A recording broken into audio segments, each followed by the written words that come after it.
Hello and welcome to Making Creativity Pay, the podcast where we talk to people in creative industries about how they promote and market their work. I'm Dan Barnett, and on this episode I spoke with actor and comedian Hamish Lloyd Barnes. Hamish is currently preparing for the Edinburgh Fringe, where he's performing his show Stage Presence. We talk about the show's development, both with work in progress and sometimes being the only character comedian on a stand-up lineup.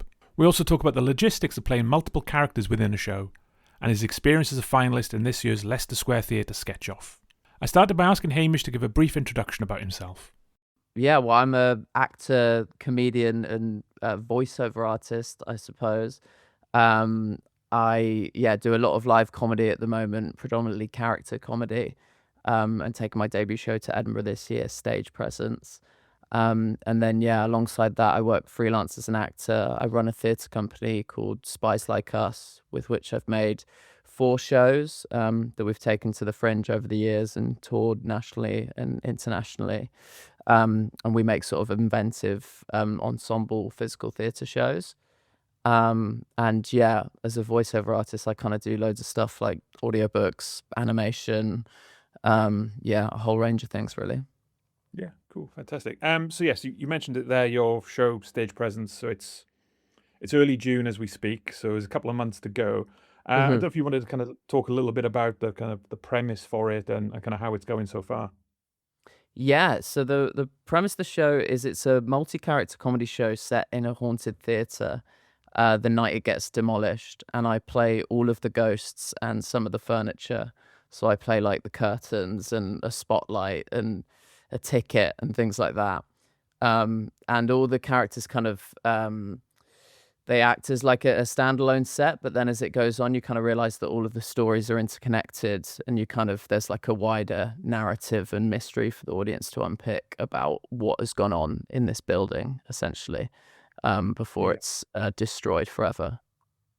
So for something like that, obviously that's quite hard, I guess, to kind of have as a work in progress and develop, because it's not, like some people will have a 60-minute show and, there will be almost kind of a number of 10-15 minute sets and they'll kind of put a theme in. But for this, you've got to get the whole thing together before you can kind of.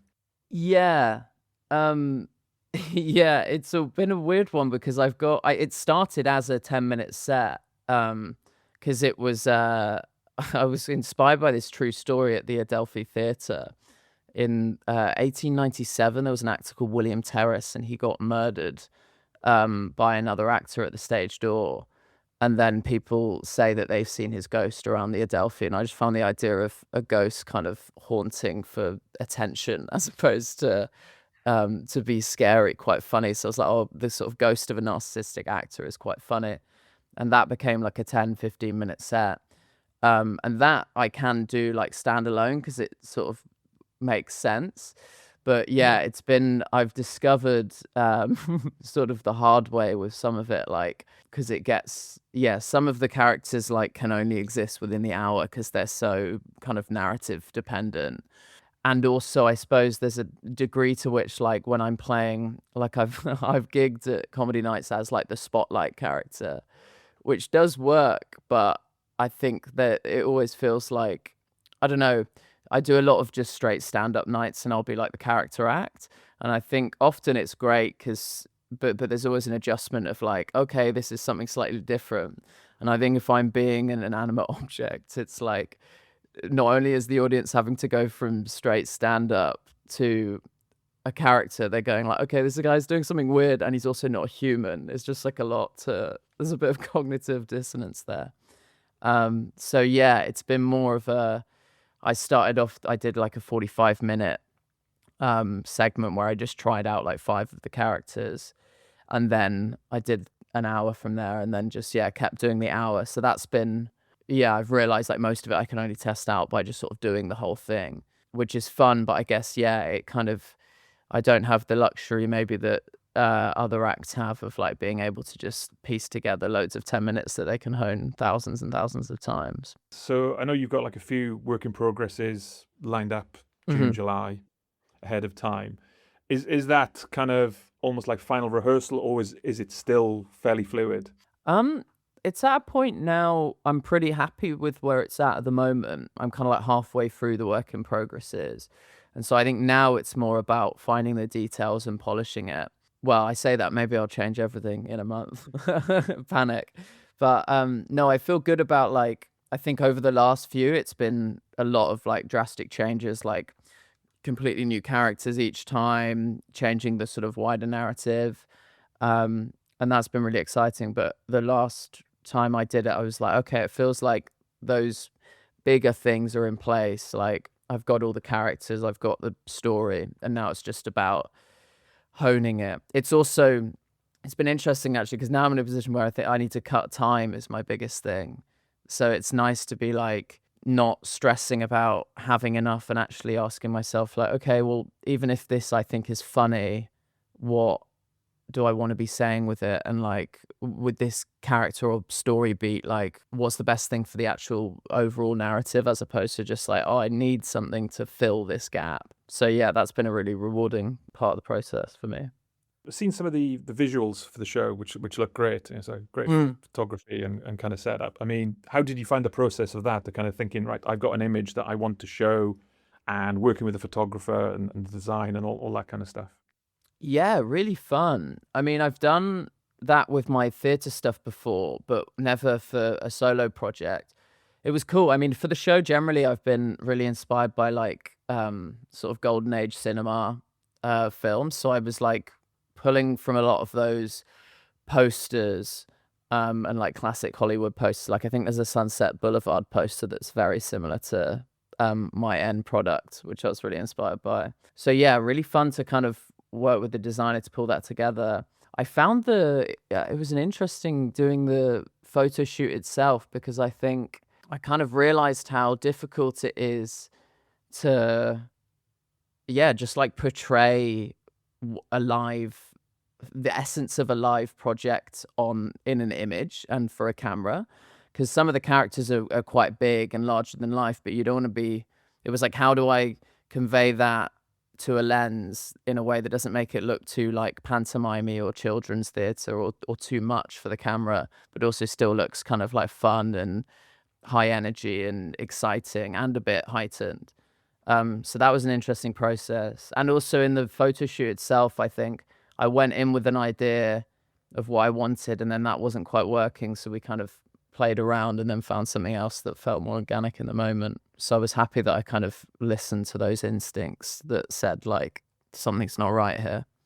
Because yeah, I was really happy with the final product. And in terms of kind of physical media, so posters and flyers and all that kind of stuff, is that all sorted? And do you have like 5,000 flyers that you're going to do and posters here, then everywhere?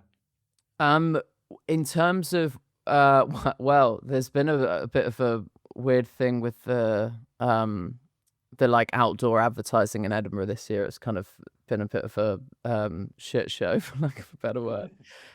So I'm still trying to lock down those, and I haven't placed orders. I'm still working on the design for the back of the flyer, but the poster itself is finished.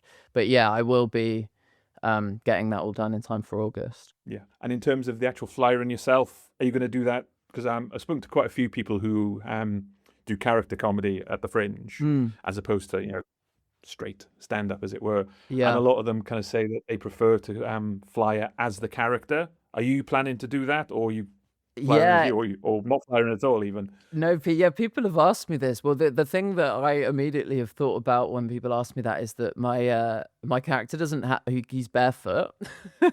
So that would be something I'd need to address. Maybe find some shoes. And the reason he's barefoot is kind of only because I wear quite a sort of decadent, like Victorian costume. And when I first tried the character, I was like, well, it would be, I don't have any shoes that would fit this. And it feels crazy to spend money on something that I'm not sure is going to work. So I went barefoot, and then it kind of just felt like it added a bit of lightness and fun to it. So I kind of never changed it. So yeah, maybe I need to find some shoes if I were to do that. But I would be open to trying it. I think, yeah, I'm definitely going to fly myself. Because I think it's always nice to sell the show personally. But yeah, I think I'll try a load of different things. I've obviously got lots of characters to pick from as well, so maybe I'll do a different character each day. Okay. Looking at some of the details about you, kind of saying that you're a regular Fringe from a young age, so it's kind of been almost in your blood. Mm. Yeah, so my mum grew up in Edinburgh, so kind of all my summer holidays were always going up to Edinburgh to see my grandpa in August. And yeah, I remember watching like the Gruffalo and stuff, like being taken to all the kids shows. So yeah, I've got a real like fondness of the city and the festival. So you're not as online as a lot of the guests, Sure. and I was going to say, that's not necessarily a bad thing for your mental health and kind of Mm. everything else. But in terms of selling tickets, do you think online is going to be more of a focus in the next couple of months? Yeah, I'm not too sure. I think yeah, I found that side of the industry quite hard because I just don't really love I like making uh live work in the room, and the kind of fact that it like disappears forever is like a part of that I really love. I don't have any immediate plans to. I kind of think like I do think obviously the kind of online presence is a definitely a great way to sell tickets outside of Edinburgh and definitely still in Edinburgh. But I also do think like the great thing about the Fringe is the kind of old school, like there is no better way to sell a show in my opinion than like getting out there and talking to people and flyering people. And if the I do believe like if the show is good, it's a place where word of mouth really spreads, and people will come. So I'm more concerned about making the show as good as possible than putting my energy into making online videos, especially with this amount of time to go. But I think, yeah, going forward, it's definitely something I would consider to grow an audience like beyond the Fringe potentially. But it's not something that's on my immediate radar. It probably should be though. Yeah. Yeah, that makes it. Yeah, because I mean, some people I know are kind of several videos a day, and then the Mm. other people don't at all. And there's pros and cons to both, definitely. Yeah, no, I think the people that are making it are great. I've always just I've done a few things like that, and just yeah, I find it difficult. It's not a medium I'm like I've done a lot in. So yeah, I've kind of stayed away from it a little bit just because it didn't bring me a huge amount of joy, and I was like, well, I always want to be led by what I'm finding fun. Quite a few guests who studied at École Philippe Gaulier. Hmm. So to an outsider, you kind of think clown school. I know that's a very reductive term for what it is. No, that's what it is. Yeah. But those who do go, it seems like almost a kind of spiritual experience. I mean, how did Mm. you find it? Yeah, I would say that's a good summary of it. It's sort of like almost therapy for a year as well, because it's so exposing, and they kind of get to know you so well and really do like yeah, call you out for anything they see that you're lacking or like looking for or whatever. You feel very yeah, you just feel very seen the whole time, which is exciting and beneficial, but like terrifying at the same time. And so, is there anything in particular that you think I wouldn't have got this, or I wouldn't have come to this position without that? Yeah, well, my whole show kind of came from that experience, really. Like, it's quite funny. Some of the people that were in my class have seen my work in progresses, and a few of them have been like, well, it just feels like everything you found in the classes is like in this show, which is nice, I think. But predominantly, the character that it started, like when I heard the true story about the Victorian actor and the ghost, I was in the last term there, and we were doing we were doing Shakespeare, and it was probably like the worst point for me because I think because I'd done a lot more like traditional acting than a lot of people. I was like, oh, I think like this could be a good module for me, you know.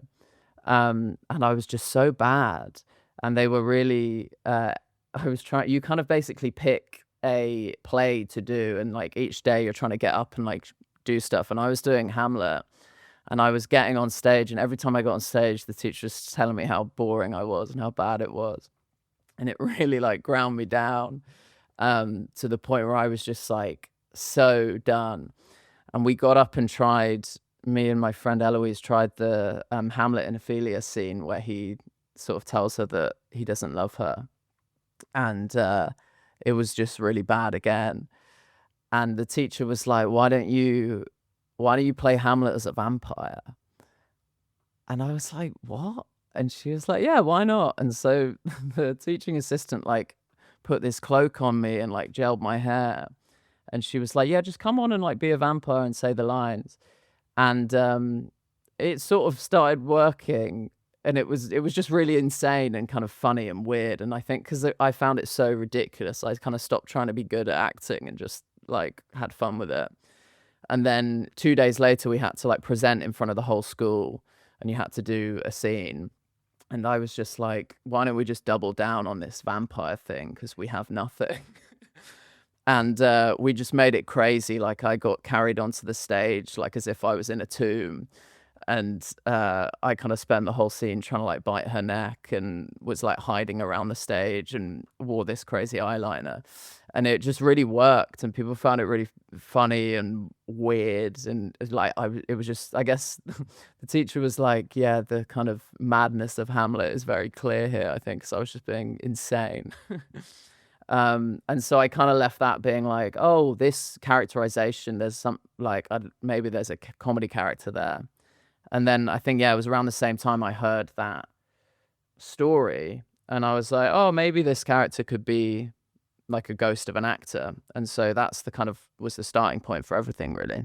So you've done BBC New Comedy Awards and Leicester Square Theatre Sketch-Off. Yeah. Always kind of interesting, because it's, that kind of judging, a competition of art is kind of difficult. I mean, how do you find that the kind of, you're being there, I guess everyone's judged all the time anyway, but for that kind of scenario?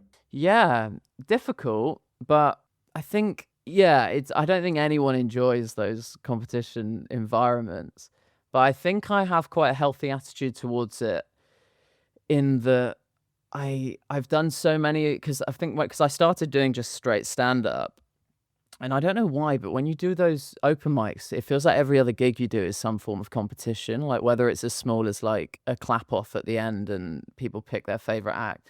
So you get quite used to losing, or like being ranked from an early stage. And I think I always noticed, like, taking myself out of it, I was rarely, like, I was often just like, oh, I actually wouldn't have called that person as the winner, not to like put shade on them, just because there were so many great people. And I remember the Sketch-Off final thinking like, God, I actually have no idea who the top three will be, because everyone was so good, and thinking that through like the semis and the quarters. And so, yeah, I kind of just think if it is that indistinguishable, there's kind of no point putting your sense of self on the line.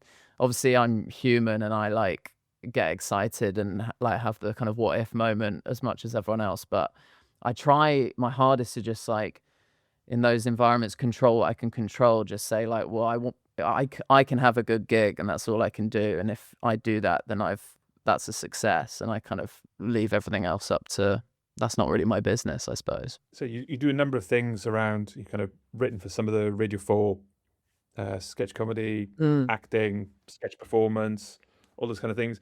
Is it ever difficult to kind of say, right, I need to focus on one thing, or it's good to be generalist, because you never know where the work's going to come from anyway? Yeah, I love the variety, to be honest. It's hard sometimes, like day to day, I think, I'm realizing more and more. I think it takes energy to like shift your brain from one headspace to another. And I think I've certainly underestimated that in the past, of being like having a to-do list where they're in 4 different kind of departments, and being like, well, why can't I do this all in a day? And realizing retrospectively, actually, it's because you need to kind of let yourself like decompress after doing something active and going into a more cerebral headspace, maybe. But yeah, I really like it generally. And I've also found like a lot of it, like it feeds, one thing will feed the other. Like I do a lot of voiceover work, a lot of like audiobooks. And through that, I ended up kind of like, I'll do a lot of different voices in an audiobook. And that has become a real part of my show, where I realized I love doing different voices. So that kind of gave birth, like originally the show was the one character. And then I kind of realized like, well, if a great thing I love doing is different voices, why don't I do different characters and play with that? And so, yeah, I find like the skills kind of crossbreed. You're talking about kind of having multiple characters in the show. Yeah. How does that work logistically up at the Fringe, in terms of, you can't have 5 minutes per change because obviously you've only got an hour. And are there kind of tips and tricks that you have to say, well, it has to be this character, then this character, because otherwise it's not going to work in the time? Yeah, well, that is kind of one of the predominant things I'm currently working out. Because I don't have a full costume change, but each character has like their own sort of accessory and stuff. And some, I've kind of made the decision that lots of them are gloves, which are quite fiddly to put on. Um, which is maybe a decision that will change come August. But yeah, that's kind of something I'm figuring out more and more as I do them, because some of them are longer than others. Yeah, I guess that is a kind of something I haven't solved fully. But I think, yeah, I'm trying to be smart about planning out the order, and also, like, as I say, well, one of the characters has like silver gloves, and one of them has black gloves. And at the end, I need to be wearing one of each because they talk to each other.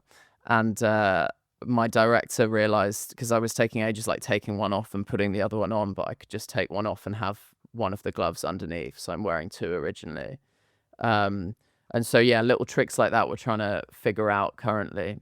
And also, I think I've been having fun with, this didn't happen originally, but now as the work in progress have evolved, like I'm putting more and more scenes in where they kind of talk to each other.